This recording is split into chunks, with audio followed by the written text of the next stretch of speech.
I'm up here on the big hill at Thorndon Park.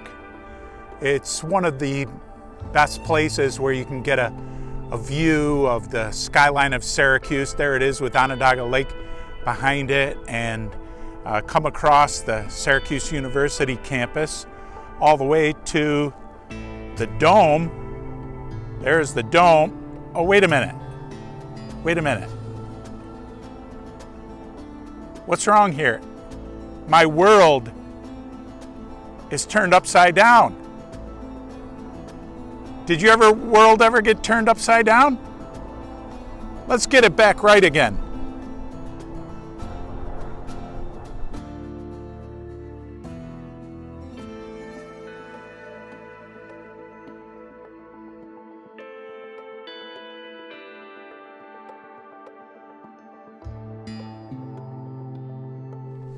That expression, a world turned upside down, is actually from the Bible. It's from the book of Acts, where somebody describes the work of the apostles and what happens to a community when the gospel comes in, turns the world upside down. But Job's world got turned upside down when such tragedy and difficulty, death, destruction, pain, suffering came to his world seemingly out of nowhere, and he and his friends are trying to find the answers why, what happened. And in Job chapter 7, verse 17, Job laments, "What is mankind that you make so much of them, that you give them so much attention?" It might remind you of a psalm. You've usually heard this in a psalm. It's Psalm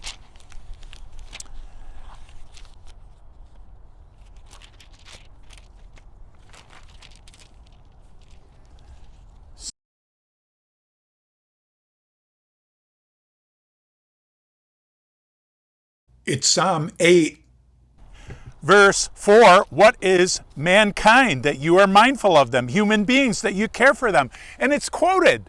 The psalm is quoted in Hebrews chapter 2, verse 6. But when Job says it, it's as though the verse itself has been turned upside down.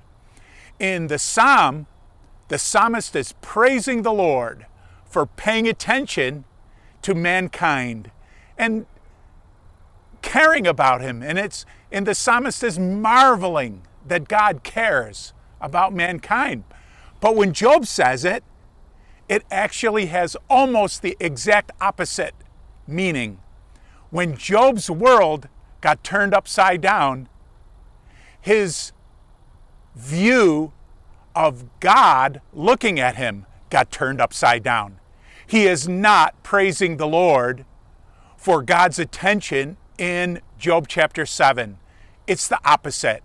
He's actually telling the Lord, "Why don't you stop paying attention to me? Why don't you leave me alone? Why do you care?" I remember when I was a young kid, my older brothers fighting with each other, and one of them would snarl at the other one, "Get out of my life!" Oh, that really put great fear inside of me. I hated to hear them saying that, and that's sort of what Job is saying to God. Why do you care about us? Why do you care about mankind? Why do you care what we do, what we say, what we think? When are you going to leave us alone? Oh no, Job is in a very bad place by Job chapter 7, and we'll talk about it more tonight in Home Fellowship.